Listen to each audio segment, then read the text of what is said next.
gets a little better. You're a little choppy, but it seems to be improving. I know. And that was the first thing to be said this morning live on the YouTubes. So, good morning, everybody. It's great to be here. I have today Megan Lathrop. I'm really excited to have you on because you know a thing or two about money.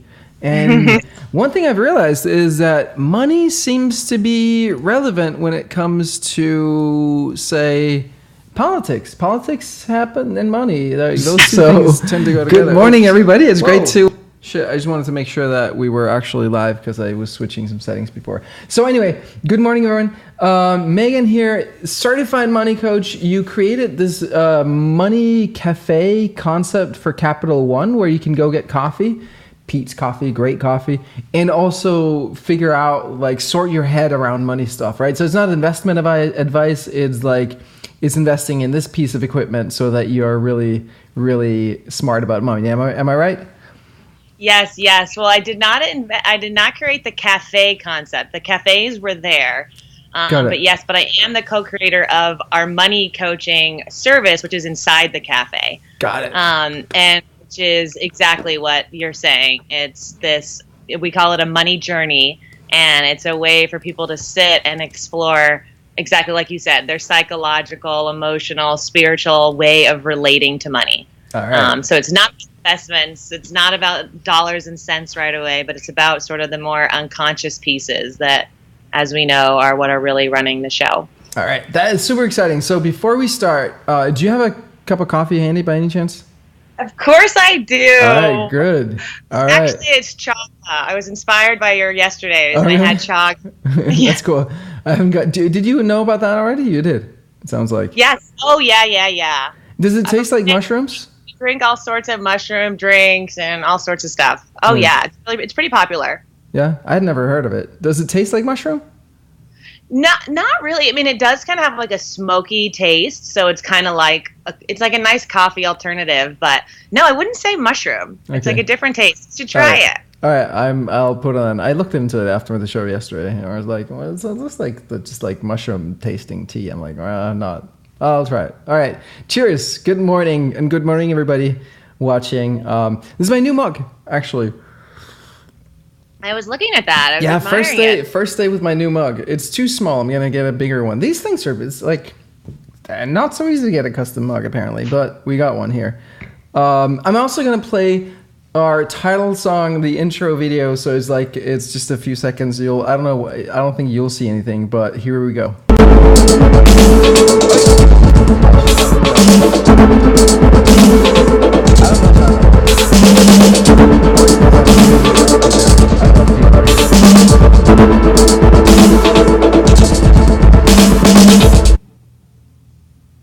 All right, that was it. Can I hear you still? Are you talking? If you say something? No, I'm here. Perfect. You're perfectly silent. I wasn't sure. All this audio equipment, man. There's like always switching something around, and they're like, oh no, did I get that wrong? Anyway, so let's get to it. So what are the key things that you teach people about money? What are the key confusions people have around it? Yeah, well, it's kind of funny as I'm working with trying to get better connection here on the line. That's kind of what people are working with, is actually being connected to themselves. I feel like we all have sort of put a lot of power into things, outside of us, into the bank, into what we think, how we think money works, what we think we should get paid for things. And really what I found a powerful journey is for people to kind of really go in, tune in to like their own inner operating system that we've inherited from our parents and from society and whoever influenced us when we were young, and really reevaluate all those beliefs. And through that connection with yourself, you can begin defining your own view of success financially and in other areas. And you can begin this connection piece. It's like connection with yourself and connection with others. And the other part of that is like, around money, we can be so isolated. Like we kind of are working on things on our own, or we think what we don't know, everyone else knows. Right. So some of those create a lot of the problem, just like us not being in connection. Right. Yeah. Yeah. Like my take on it is like most people are just really, really confused around money, right? They really have no idea, right? So there's no shame in being like that, right? It's like, that's the normal case. Yes, absolutely. Well, we aren't taught about money, and we're taught about all sorts of things in school, but oftentimes not the practical things that we engage with every day, Exactly. like Yeah. money. Right. Yeah. So people are just kind of looking over their shoulder and kind of seeing what other people are doing, and trying to like hodgepodge put it together.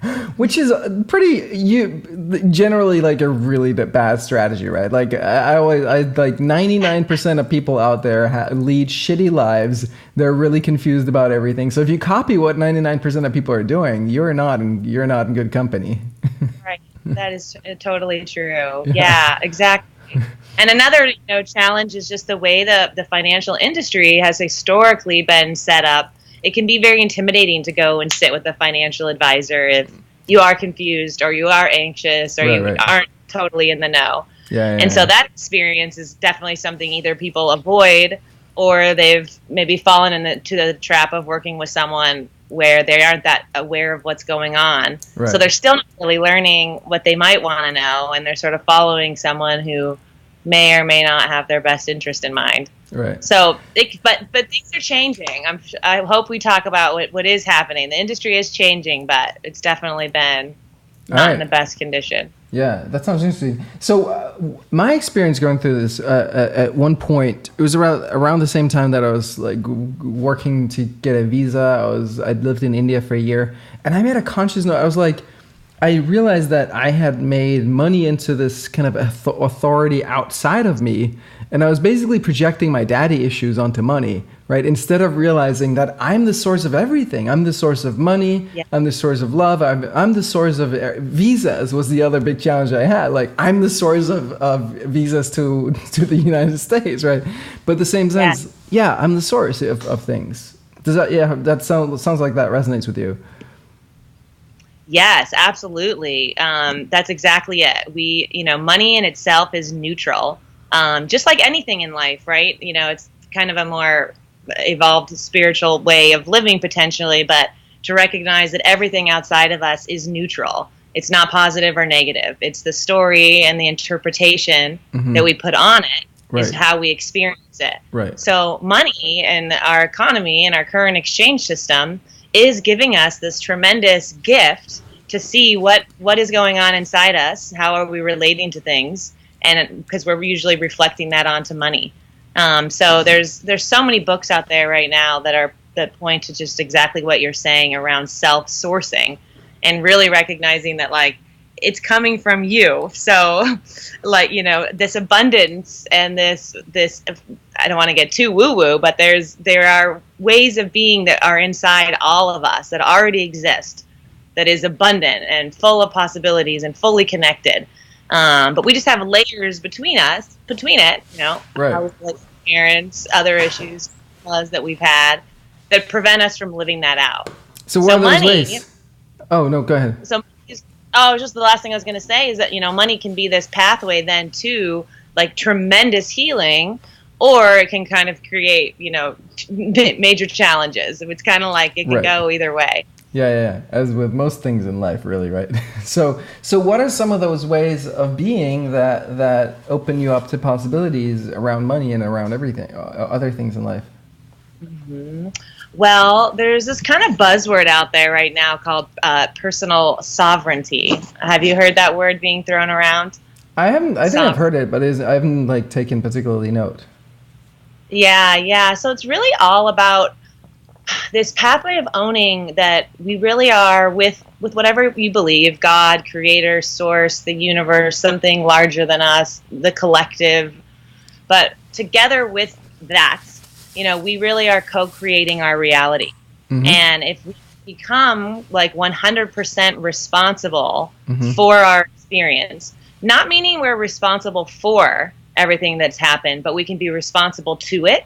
Mm-hmm. So we're not responsible for what anyone else has done. We're not responsible for necessarily what's going on out in the world, but we are 100% responsible in how we respond to it. Mm-hmm.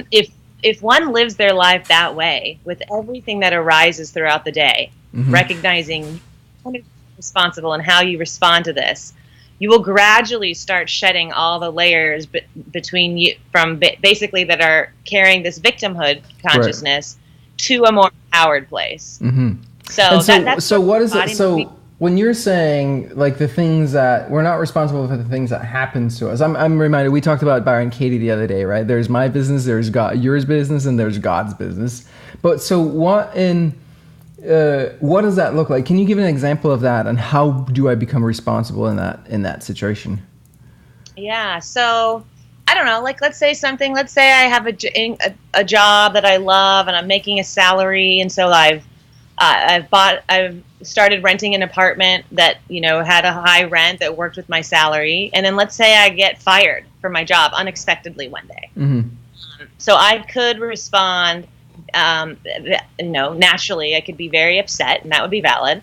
But I could be upset at my employer, or I could be upset at like a handful of things that happened that caused me to show up in the way that I did, that are why I got fired. And I could basically be like blaming and pointing to all these things outside of me that are what I'm contributing as to why I got fired, which now has me, say, in a situation where I can't afford my rent and I'm, up shit creek.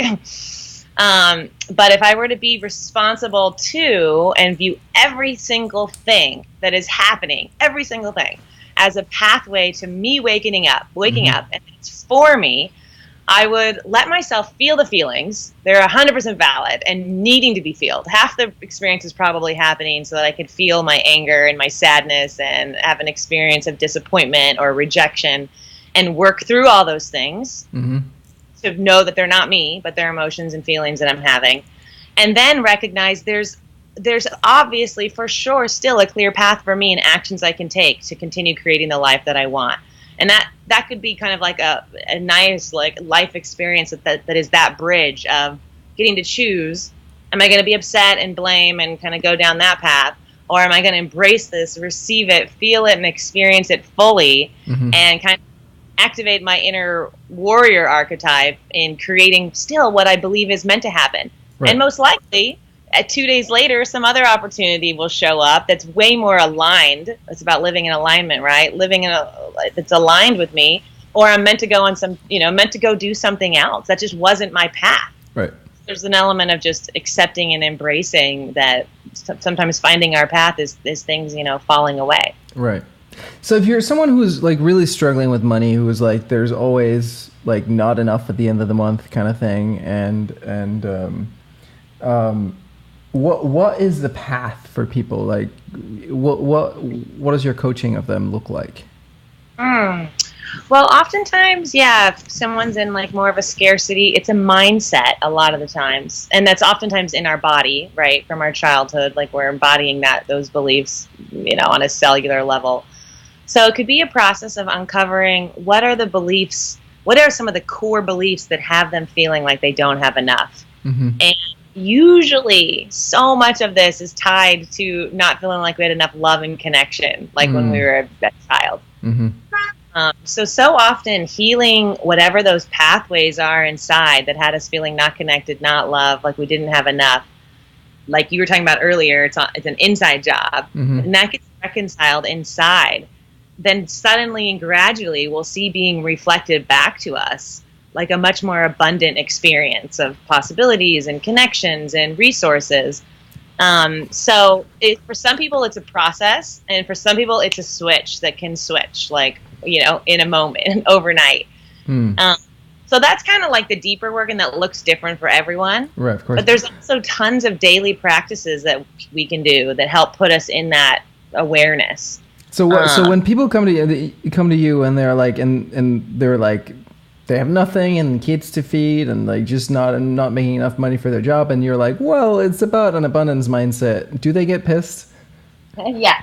Okay. So no, if someone is in a real life moment situation where they, the facts are they do not have enough and they have bills due that day. No, but that's not a time where we can address the more psychological, emotional, deeper layers. That's when it's kind of like all hands on deck. Let's work with the pieces here we have physically and like create a solution and buy some time. Right. But the solution, the like, that's buying some time. That's what I hear you say. That's kind of like a Band-Aid situation. Yeah. But the solution is what you're talking about here. Is that what you're saying? Yeah. I mean, gosh, this is what we're going through, I think, collectively on the planet. Like, the whole planet, we're all in a level of victim consciousness, which is a sense of not having enough or not being okay or not being taken care of, or we have stories about the past that have us in the situation we're in. So we all are, I believe, unless someone is just fully enlightened and expanded and all of that, we're all working with levels of this. So the process can look all sorts of ways. The one key phrase I say all the time is that, and it's funny, this is what I started talking about on our call around connection. That connection is a doorway to abundance. Mm-hmm. So I believe that going forward, the way for us each to feel abundant is to recognize how interconnected we are. Like, our individual abundance is tied to collective abundance. So, meaning, like, I'm never going to have, I don't plan to have access to every single thing on the planet I might ever need. But if I'm interconnected with my community, my tribe, people around me, through my network, I am abundant. So through, relationships, through access to things, through maybe someone has just an abundance of resources. Maybe I have an abundance of energy. Maybe I have an abundance of like positive contribution, or someone else has this other skill set. So there's a way in which that we will each become abundant as we recognize it's through these open channels with each other. So even in the case of this woman, this example you're talking about is kind of like, what can we do to support her to start getting really connected to herself, her inner guidance, her inner wisdom that is already abundant. Her higher self has a life happening for her that's like rich and full and abundant. Right. And then how do we get her connected to other people around her that might have ways to share and exchange and contribute to each other's lives so that they can elevate together. I believe this path to abundance is sort of like simultaneously what's going to connect us all on the planet and help us remind us how we need each other in like an interdependent way, right? We're not independent, we're not dependent, but this interdependence is where all the abundance is. Right, and it's totally the reality, right? We wouldn't exist for a day without everything around us and all the people around us, and also like it's like connected to others. The only way that you can experience connection with others is when you're experiencing connection with yourself, and that gives you also a connection to source, which is where the money and the everything comes from. So that makes so much sense. So you mentioned like the daily, like once you work with someone on their mindset and abundance and start to dive into some of these deep issues that might be lying underneath there, then you start like a daily practice of certain things. Like what does that look like? Yeah. So one of my favorite practices is I call it, I lead it with the group often, and I call it a magician's circle, but I also do it with individuals and teach them to do it themselves.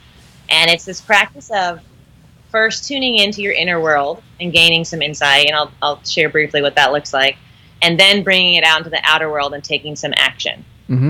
So this practice can look something as simple as in like 3 to 5 minutes in the morning, where you sit down, tune in, and give yourself some prompts around money or around something specific in your financial life you're looking at, and just sort of ask yourself, like, okay, how am I feeling around, my relationship to my income right now?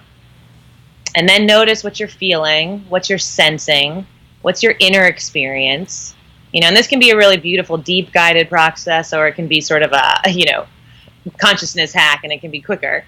But walking through that process, and then in the end, some people, it's amazing. Everyone has something pretty profound happening inside them. We all say, you have all the answers inside you. Well, it's really actually true. Like, we're saying it because it's factual. We just need to tap into it. So they access sort of some beliefs, emotions that they're feeling inside. And then I have them connect that to like, okay, what is this telling you then now about this topic? And they'll usually have some sort of insight, like a more higher level insight than they had previously accessed. Right. And then from So that, they it sounds like okay, you're making a daily habit to go in and continue that like mind's belief work on their own, right? yes, exactly. So it's going in and then also making it real. So then it's like, okay, what's one way you can bring that into your life today? Like, what's an actual physical action you're going to take? So make that real and to step into the belief of that and the reality of that. And exactly. And then people are consciously realizing throughout the day that they're aware, they have an experience, that they're happening, and they can apply it and continually be evolving their relationship to money ongoing. Right. One of the things I realized too at some point a couple of years ago when was that I was using money. I was buying stuff like to fill an emotional void. Right, there is some kind of connection. Again, you mentioned the connection that I felt like I was missing, and then like I would buy something to try to fill that, and it didn't really work. Right, it just made me spend the money on stuff that. I know. Shopping, retail therapy. Right. Exactly. It works, short term. It like gets the chemicals in our brain going and serotonin going. But then I think usually after a few days we realize, it wasn't the real deal. Right.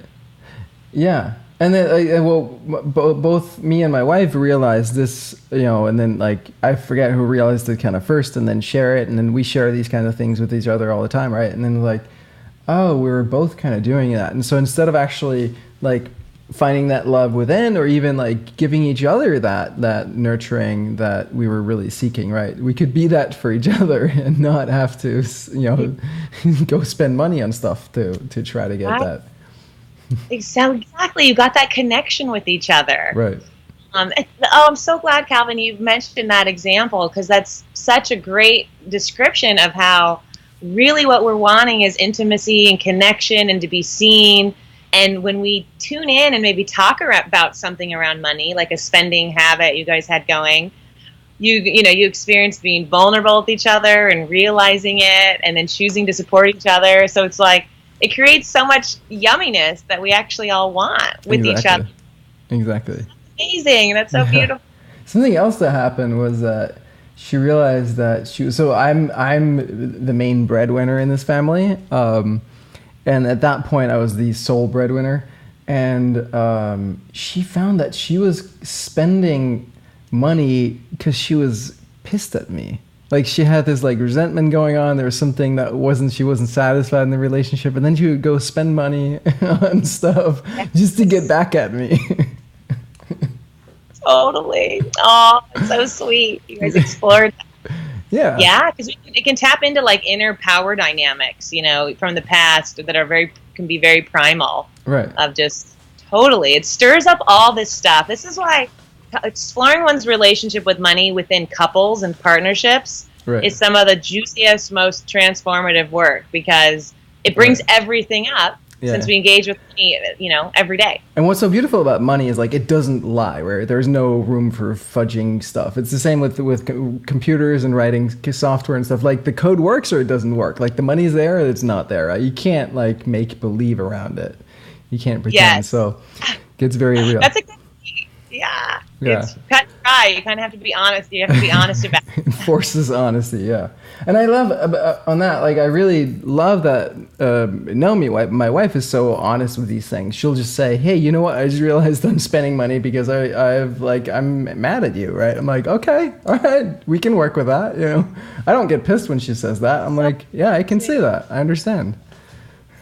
Oh, that's so sweet. Yeah, our honesty and transparency is like, you know what? That might be another major doorway to stepping into more abundance because it opens up possibilities. Like I can even see the look on your face when you're reflecting on when she said that. Like you open up and there's freedom in that, right? There's relief in that. It's like, all right, thank you. Now we've got the whatever on the table. Yes, exactly. Yeah. Oh, that's cool. So bringing this up to like the collective level and the politics level, right? So given what like what would be actual effective ways to support people who are struggling with money, right? For example, we've had this war on poverty for I don't know how many years, and it's cost it's like several decades. I forget which president instituted the war on poverty, and I forget the amount, but it's like in the hundreds of trillion, if not like tens of $1 trillion. That like is definitely a lot of money that war on poverty has cost, and not seemingly really moved the needle on poverty. Yeah. So that approach might not be working. What would be like? What would you do if you were queen for a day and you were just like, let's just once and for all solve the money issues that anybody in my queendom has? What would you do? Yes. Yeah, so if I was queen for a day, so I have a bit of a utopian perspective in that I believe, kind of like, I love Buckminster Fuller, Mm-hmm. and he talks a lot about, well, in all this kind of utopian future views where we don't all need to be creating income generators. Right. So like, what if which is what, to resource having food and shelter and all that. So like, what if we had communities or villages where, everyone, the person that maybe created some amazing tech innovation and sold his company for millions of dollars, he or she or it or them are financially, resourcing a village. And then there's artists who are, creating the space, and there's architects who are doing buildings, and there's teachers and people that are doing care for the children. So like, I have this, vision down the road, where, everyone is contributing their gifts. And, and the first fear with that ever is like, people won't be responsible. People will just sit around and be lazy and won't contribute or whatnot. Mm-hmm. But I've read a lot on this topic, and there's tons of research that shows that, sure, people might go through a few months of just, if they aren't responsible for creating income or something, they don't have fear driving them. They might just need to chill out for a few months and not have any responsibilities. Mm-hmm. But after that time period, it is our human nature. We all want to contribute. We all want to be part of creating the greater good once we get past that layer of feeling like we can do it by our own choice. Right. And once we're all in choice, like that's the world I see, and that's a very abundant mindset. But what you're describing, I mean, I'm trying to find here, because it seems to me that we have artists, we have capitalists, we have architects, we have people who create tech companies. That is the exact world we have, and it's called capitalism. So what are you saying exactly? Well, but currently it's not like the person having having all the income from a tech, they're not sharing the resources with this collective. Uh-huh. So I'm saying we're all contributing different currencies, and financial currencies is just one of them. So maybe whether this place operates off of money or some other form of exchange, or we're just in a giving and receiving, we're in the flow in this future utopia. So it's like a moneyless is like socialism, or what? Like, how is this? I'm trying to understand what this looks like. Yeah. Well, it has aspects of socialism, but no, it's different in the sense that there's basically no it's not a fear-based model in the sense of like everyone's contributing from a place of like desire, and they're gifting, like they've tapped into their inner purpose, and that's what's motivating them. Right. And maybe this would have to be areas kind of set up, whether this is like prototyped somewhere, and like it's a kind of an area where there's people that are it's super. I'm fascinated by this topic. I mean, there's so many details and so much as to how it could actually work, but I see no reason why there should be anyone when there's so much access to like gobs of resources. Right. Why it can't be distributed? And we all have gifts, and we all have things to contribute, and there's so many currencies. This is that. Yeah. Sorry, I'm getting really excited. So I mean, so interesting. So like, whether it's money or some other means of exchange, right? Like, so money just is just that. It's just like, all right, it's a way to assess value. It's a way to like do accounting. It's a way to transfer like wealth and do an exchange, right? It's just a medium. So whatever other medium we might come up with, it's basically going to be the same, right? It's just going to look slightly different, but it's going to be the same roughly. I mean, what you describe is exactly what capitalism is supposed to be for me. Like, everybody contributes something, and the exchange is what makes sure that, like, you're contributing something that has value to others, right? So if you're an artist, you make something that some people care about, whether it's like, I want to buy this piece of art, or I want to support you by giving you a stipend, or just donating, or whatever. And everybody is free to do whatever they feel like doing, that whatever they feel called to doing that adds value to other people, and they will make some money in proportion to that. And the fear, like, if people, like, you can operate in that system from a place of fear, or you can operate in that system from a place of, not fear, love, enjoyment, purpose, contribution, whatnot, right? Yeah. So capitalism is what you're saying. Well, what do you say about then the poverty and all the people hungry and the people that the system's not working for? Like, how are how are they set up to be able to contribute and benefit from all of everyone else's contributions? Right. So I think that's a good question. I mean, there's definitely things that are not efficient in today's system.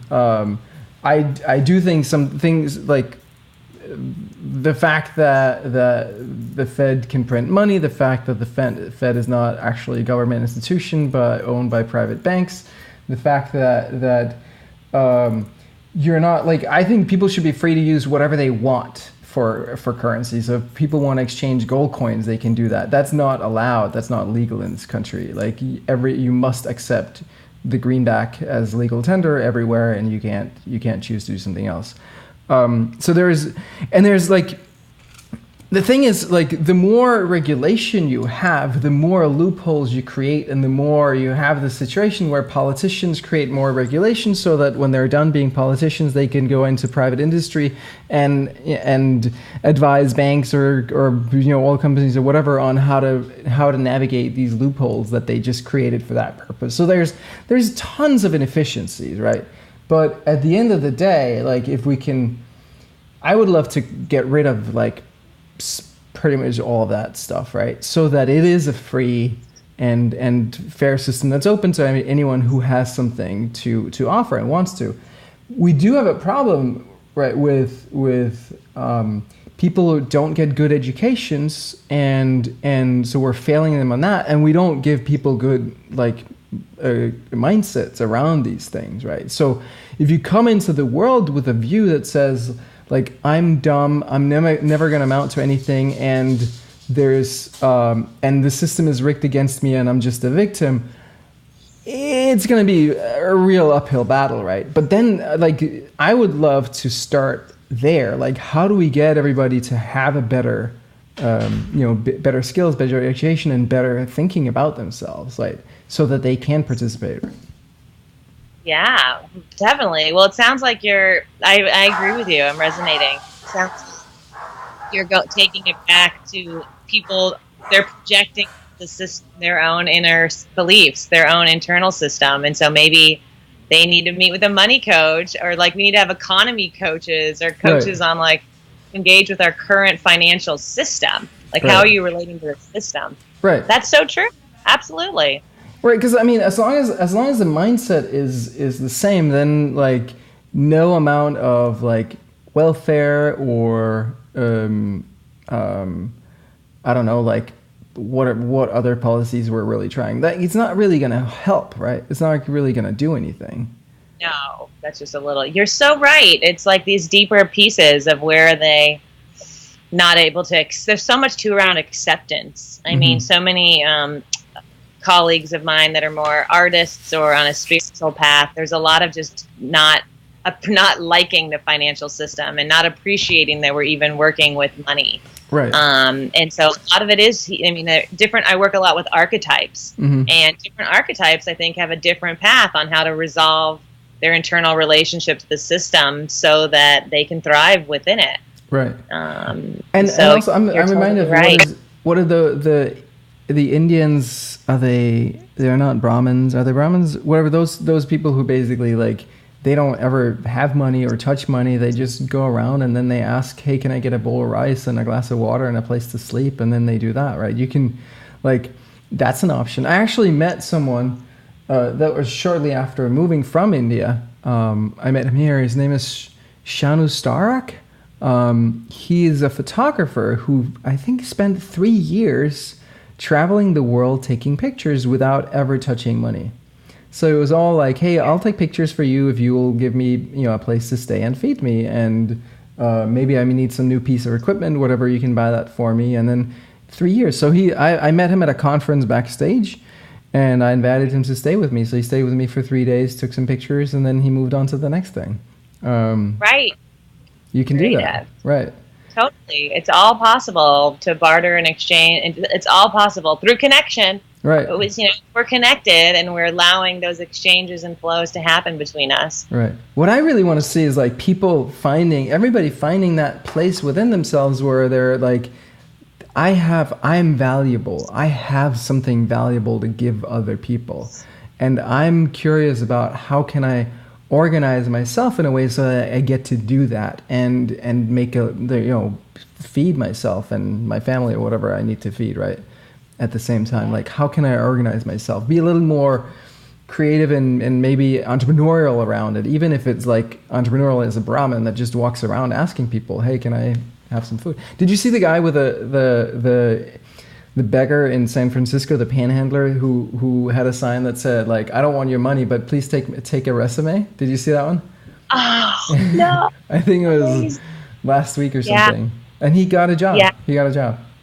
Like it went viral on Twitter, and then like Google reached out, and like a bunch of like tech companies reached out, and they were like, "All right, we'll have a look, and we'll find your job." Oh, that's exactly right. It's all possible. Well, I'm so touched, Calvin, that you're aware and recognizing and wanting people to just like own and recognize their own inner value, because that is so much of it. When we all, just by being here, just the virtue of being here on the planet right now is like evidence that we are like worthy of being here. We have something to contribute. We have a reason for being here.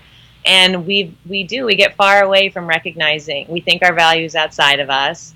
And you're nailing it on the head. It's like, as we remember that value, these amazing ideas come of creative, innovative, entrepreneurial ways that we can show that and connect. And it's all possible. That's such a fantastic example. Yeah. I'm curious, how have you connected to recognizing your value and that kind of evolving and you stepping into more of your abundance and thriving lifestyle? Yeah. I think it's been a long, slow, steady process, right? Of looking at it. For years, I did coding for hire, basically, right? As a hired hand to write software, and I really didn't like it, right? It was very taxing, but it was how I paid the bills. And I had this moment, actually, like a little over 10 years ago in 2008, where I was just I don't want to do that anymore. Like I really want to make something work as a product business. I tried to make a software product business a couple times, and it's not insurmountable, but it's hard because like you need to invest a lot in building a product and then marketing, and what if they don't come? And I'd been through that a couple times and spent a lot of money, wasted a lot of money doing that. Not wasted, but spent. It didn't work out, but then I started working with a coach, and I started taking a coaching education and started to look at mindset, and worked with a spiritual teacher over the phone in Encinitas in California while I was in Denmark for a couple of years. And so started to do all this work. And then one day I was like, I put a stake in the ground. I said, I'm not going to sell another hour coding. I'm gonna figure out some way to make money off of product. And what I did was create this information product, so this online course, and I was able to sell that. And in the first week of launching it, I made enough that I was like, all right, this works. I can make a living off of it, right? But from the moment I made that decision, that was in March 2008, and then till that happened, that was at the very end of 2008. So that was like just like New Year's Day, essentially, that it happened. So it took a while, and I went into debt in that period, and I was like, that's okay. I made a commitment to myself. I'm not gonna make money selling my time. I'm gonna make this work, and it did work. So amazing. I could feel it when you said you put a stake in the ground, like that moment you decided. yeah. Do you feel like that was like a really pivotal time? Like that was the turning point? It was definitely like there's no backwards. It was super stressful too, because like my wife was terrified. She had crazy money fears. I was like, I had my share of money fears, but she would panic and just be unreachable around it. So she was pushing me. We had 2 kids. We just bought a house mortgage that was turning out to be like 3 times more expensive than we had calculated because of some technicalities around the house. And we thought it was going to be resolved in like a month, and it ended up being resolved in like 2 years. And just had our second child. So a lot of pressure. My parents came to me and they were like you always tell when my parents come to me and they're really concerned for me. So they were like telling me about this person they know who just gotten a job with Microsoft, and they were like, maybe you should take a job at Microsoft programming, just like for 3 years. I'm like, are you kidding me? Like Microsoft, of all places, the company that has no soul, and 3 years is like an eternity. What are you thinking? But they were just concerned, right? But yeah.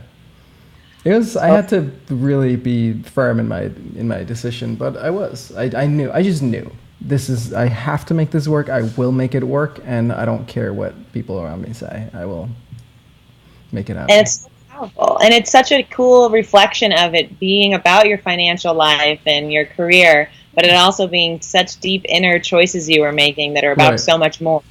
Like you just deciding you can do what you want to do, you owning that you have this, that you are innovative and creative and can create something. Yeah. You facing your fears, stepping out on your own. Like there's so many things in there that just happen to be about money, but they're part of your transformational story. You know what I realized too, as I was doing that? So what happened was, like, even before that, so in December the year before, 2007, the kind of the thumb that I'd been sucking on for years had been Greenpeace International. I did their intranet, and I just kept, they had little tweaks and new things. And then I was in December, I think it was like in February, I got a call from them saying, hey, we've just done our budgets for 2008, and we've decided that we're not going to use you anymore. We're going to outsource that job to India.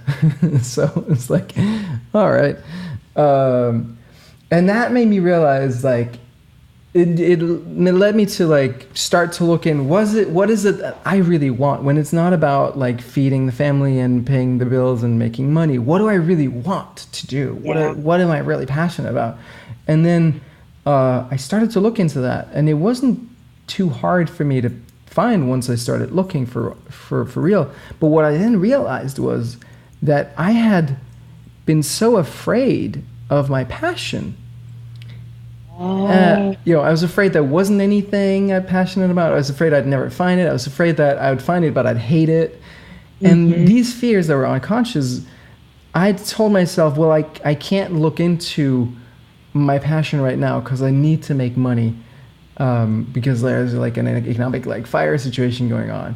And I realized that had kept me manufacturing financial fire situations all the time, because that was how I kept myself from looking into the stuff that I was scared of, right? Yeah. Wow, that's so powerful. Wow. Oh my gosh. Well, you're not alone. You know, I can be so afraid of our passions. Right. And it reminds me what you're saying. It's like, you know, Marie Williamson's quote of like, we're not afraid really of our darkness, but we're afraid of our light. Right. Like, we're afraid of what's possible. We're afraid of like how bright we can shine. We're afraid of like, what if you were working in your passions? What might happen? You might like explode, or you might, who knows how. Yeah, might be happy, right? A lot like that might be, oh my God, that would be horrible. But I mean, it's scary. It can be really scary. For a long time I had that. If like someone pointed out like, hey, you're really happy today, I would just immediately turn on happy, because I had this thing, I can't be happy, I'm not allowed to be happy. Yeah. I know. Oh, we have to like break through these layers. It's like you have to break through and break out of it. It's like an old mental groove. It's an old pattern. Right. Amazing. So what are some of the things that you've had to break through? Oh gosh. Well, I'm in the midst of it right now, the next layer. So, well, as you know, I came to New York 2 weeks ago just to explore and check it out. And this past week I've decided I do want to move here. Yay, welcome. Thank you. It'll be good to have you. Thank you. I'm really happy. New York is lucky. It's been just a huge journey in following my passion to come here. Like I just, on a whim, left San Francisco. On a whim, I'm living here. Like I applied to an apartment yesterday. So I'm in the middle of kind of breaking through, of course, my rent here is going to be double what I paid in San Francisco. Really? San Francisco is pretty expensive too, no? I know. I know. So okay. I'm in the middle now of just being like, wow, but there's so much more happening. I have so many collaborative relationships I'm excited about. I have so many more ways to contribute. So I'm just kind of choosing to elevate my outer game as a way to encourage myself to keep rising up into like more and more of like what I have to, like recognizing I'm creating my own reality, right?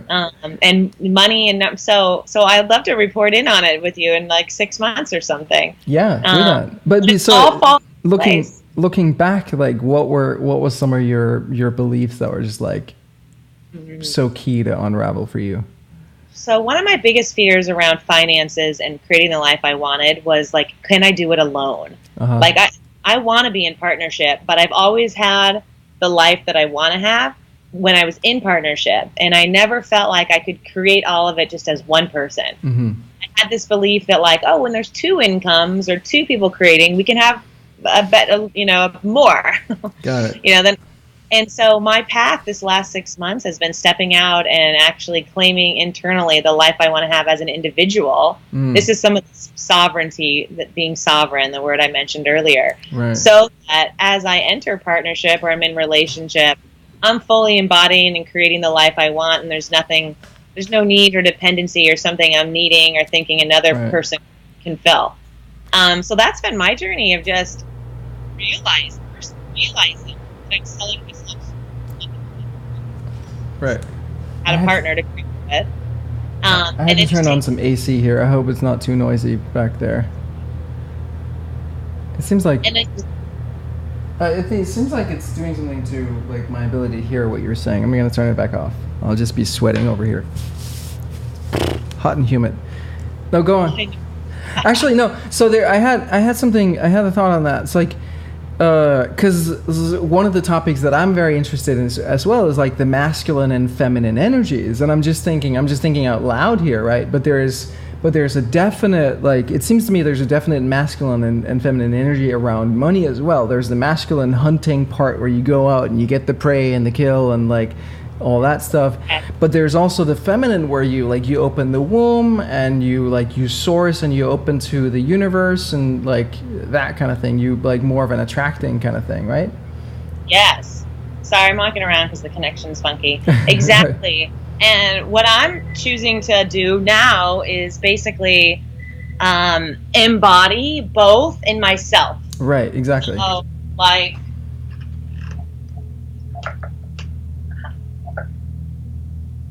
Come on in. Sorry, there's an important package coming. I couldn't miss it. Yeah, that's cool.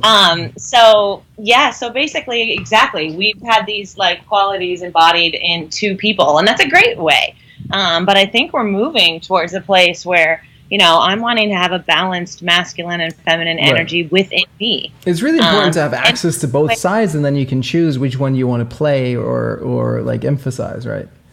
Yeah, exactly. In different moments. And where I'm at is working on it is not being too overextended, because it can feel, I'm trying to, not where it's feeling like, oh, I'm trying to do it all, but what you're saying, knowing like in any moment there's choice and there's plenty of time and space for it all to be expressed. Mm-hmm. Yeah. All right. That's cool. Thank you. Yeah.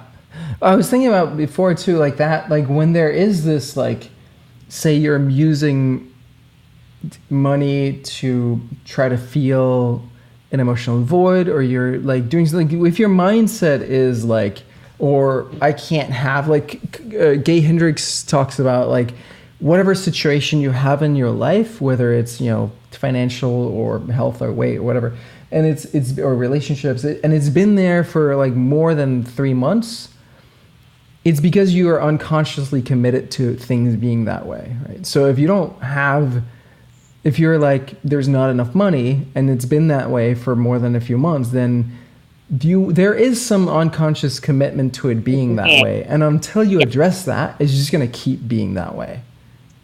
Absolutely. We're having the exact life that we're agreeing to. Like, so we're agreeing on a lot of the unconscious levels. So does that mean that basically, except for like, just like at the very bottom end, making sure that people aren't starving to death, literally, that we should just abolish all welfare? Shoot, you're sorry. I'm like hearing only your every fifth word for some reason. But yes, I think I heard what you said, that, you know, should we kind of just take care of the kind of extreme ends, and then, you know, and then recognize that the rest is something, and all this, everything in between is things people are agreeing on. Well, you know, there's an element of yes on the most spiritual level, you know, yes, but it's kind of like that funny thing, like, you know, we have a law that you have to wear your seatbelt, and it's kind of funny, like, shouldn't people just want to like wear a seatbelt if you want to be safe? But like, we make these laws because it's where we're at. It's like where we're at collectively, that we might need some guidelines, and it's a stage of spiritual development. So it's like, this is where a lot of the collective that we're at, that we actually just need to be told and reminded to do things for our own well-being. We just don't have that full awareness yet to know to do it. I had an uncle who passed now, but he never wore a seatbelt because he actually, not wearing a seatbelt saved his life. Because like, he got run over by, there was like a truck, and it had this like huge wheel on the back that flipped off, and if he'd worn a seatbelt, he wouldn't had been able to slide. Also, he slid all the way down. It ran over his car, and he survived it. And so for the rest of his life, he never wore a seatbelt. It was fine. But yeah, that's a very good example. It's a great example of like this, like, you know, what is it, like paternity, mothering, like, you know, oh, little people, you can't figure out how to take care of yourself, so we got to do it for you, you know? Yeah. So it's really a crisis of parenting, is what I hear you say, right? Because that's I was driving with a Lyft driver the other day, and she was from like Portugal and South Africa and all these places. Now she lives upstate New York, and she had 2 children with an American who was like 7 times a year he would take her to court to get more money. He got custody of the kids, and basically it was like, she doesn't have money, but her parents do, and so they would just bleed her dry, and then she would like ask her parents for money, and then they would pay. I'm like, all right, sounds like there's a little bit of relationship stuff to clean up there, you know? But it's really like the like, we're not good parents, and because like we're shit at being parents, like we're all fucked up as children, which means we become shit parents in turn, right? And it's really an issue of parenting, is what I'm hearing you say. Yes, absolutely. Well, my journey has been the path of kind of the most powerful personal growth things I've done, and workshops and bodies of study, is just picking up where your parents left off and fully reparenting yourself inside. Yeah. And loving and embracing all the things they gave you, rewiring some of the things you don't want to receive, that you're going to say no thank you. Right. And being that nurturing parent, we have no choice. That is kind of what it is all about. That's the big thing. You kind of nailed it. Right. All right, I know you got to run. This was really insightful. I really enjoyed speaking with you. So basically, parenting it is. Basically, let's all become our loving parents around our financial life, our whole life, around our well-being, and that's the journey. Belts. Yeah. And then we can stop being parents and then as we all become our own parents, we won't need to be parenting like collectively with like rule all those things, and we'll become one harmonious, loving family. Sounds fantastic. I'm looking for it. and loving things as they are today. Anything that you want to, parting thoughts, where can people find you? How would you like to connect with people here? Yeah, sure. Well, my personal website is Financier, so that's SEER.com. Financier. I'm going to make sure that we have a link out for that. Amazing. Yeah, that's my personal site. And then also, and you can contact me through there. And if anyone's interested in money coaching through our Capital One program, I can share more about that. It's a free service. If you have an amazing apartment that's cheap or free? Yeah. No, I'm feeling good. I'm happy with contributing at a high level for my apartment because it's helping me take my life to the next level. All right. Taking myself more seriously in a fun way. Yeah, that's cool. That's good. Yeah, that sounds great. Yeah, anything else? Well, thanks for having me on, Calvin. So fun having coffee talk with you. Yeah, it was a true pleasure. I'm really glad. So I forget if I mentioned, but like, Megan and I met because Deb, who was on yesterday, introduced us. And like whenever Deb says, you need to meet so-and-so, I'm like, all right, always jump on it. So I'm so glad she did. I'm so glad that you showed up today and last week. So thank you so much. Me too. Awesome. Thank you. Have a good one. Amazing. All right. I'm going to play the outro music and then we're out of here. You can't hear anything.